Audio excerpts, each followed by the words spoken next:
Hi friends, வணக்கம். இன்றைக்கி நம்ம வீடியோவில் மஞ்சத்தூள் மிளகுத்தூளை பற்றின நன்மைகளை தான் நம்ம வீடியோவில் பார்க்க போகிறோம். பழைய சாதம் மீந்துடுச்சு. அதில் நான் மஞ்சத்தூள் மிளகுத்தூளை போட்டு வெண்பொங்கல் தான் செய்ய போகிறேன். அதை தான் நான் வீடியோவாக போட்டிருக்கேன். ஃபுல் வீடியோவை பாருங்கள். பிடிச்சிருந்தா சப்ஸ்கிரைப் பண்ணிக்கோங்க. இப்போ ஃபஸ்ட்டு நம்ம மஞ்சத்தூளோட நன்மைகளை பற்றி பார்க்கலாம். பேக்கெட்டில் நம்ம குழம்பு மஞ்சத்தூள் வாங்குவோம் பார்த்திங்களா, அதில் கண்டிப்பாக கலப்படம் இருக்கும்.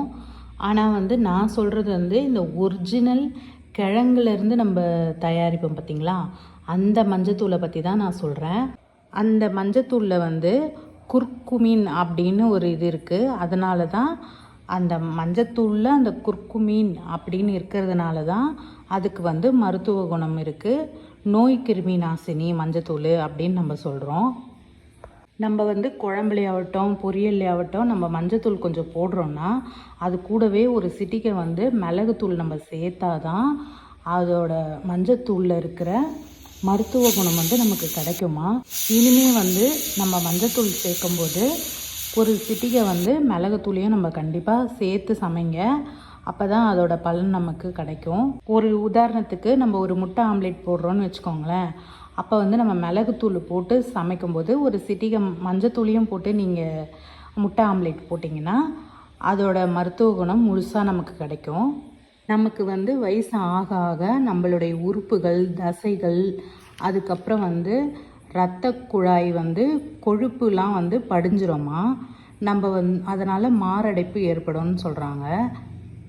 இந்த மஞ்சள் நம்ம உபயோகப்படுத்துறது மூலமாக இந்த பிரச்சனைலாம் இருக்காதுன்னு சொல்கிறாங்க.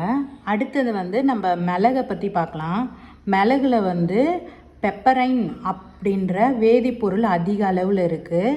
அதனால் நம்ம தினமும் ஒரு 10 மிளகு நம்ம சாப்பிட்டுட்டு வந்தோம்னா மாரடைப்பு, மன அழுத்தம், மூச்சு திணறல் பிரச்சனை, அப்புறம் ஞாபக மறதியாக இருக்கும் பார்த்திங்களா, அந்த பிரச்சனை, நுரையீரல் பிரச்சனை, இது எல்லாத்தையுமே சரி பண்ணக்கூடியதாக இருக்குது.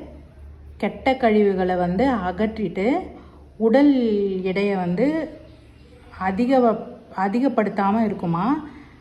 அதுக்கப்புறம் உடம்புல அந்த வெள்ளை வெள்ளையாக ஒரு மாதிரி நம்மளுக்கு தேம்பல் மாதிரி வரும் பார்த்திங்களா, அந்த பிரச்சனை கூட இருந்துச்சுன்னா நம்ம மிளகு சாப்பிட்டுட்டே வர்றது மூலமாக அதுவும் கொஞ்சம் கொஞ்சமாக சரியாயிடுமா.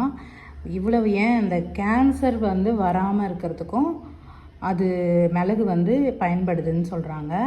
அதனால் நம்ம மிளகையும் மஞ்சத்தூள்லையும் அதிக அளவுலலாம் நம்ம சேர்த்துக்க வேண்டாம். சமைக்கும்போது ஒரு சிட்டிகை போட்டு நம்ம சமைச்சிக்கலாம்.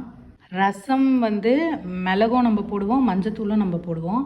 அதனால் நம்ம தினமுமே ரசமும் வச்சு கொஞ்சமாக அதை ஒரு டம்ளர் குடிச்சிட்டு வந்தால் உடம்புக்கு ரொம்ப நல்லது. இல்லை சாதத்தில் போட்டு கூட நம்ம சாப்பிட்டுட்டு வரலாம். இந்த வீடியோ உங்களுக்கு ரொம்பவே யூஸ்ஃபுல்லாக இருந்திருக்கும்னு நினைக்கிறேன். அடுத்த ஒரு நல்ல வீடியோவில் பார்க்கலாம்.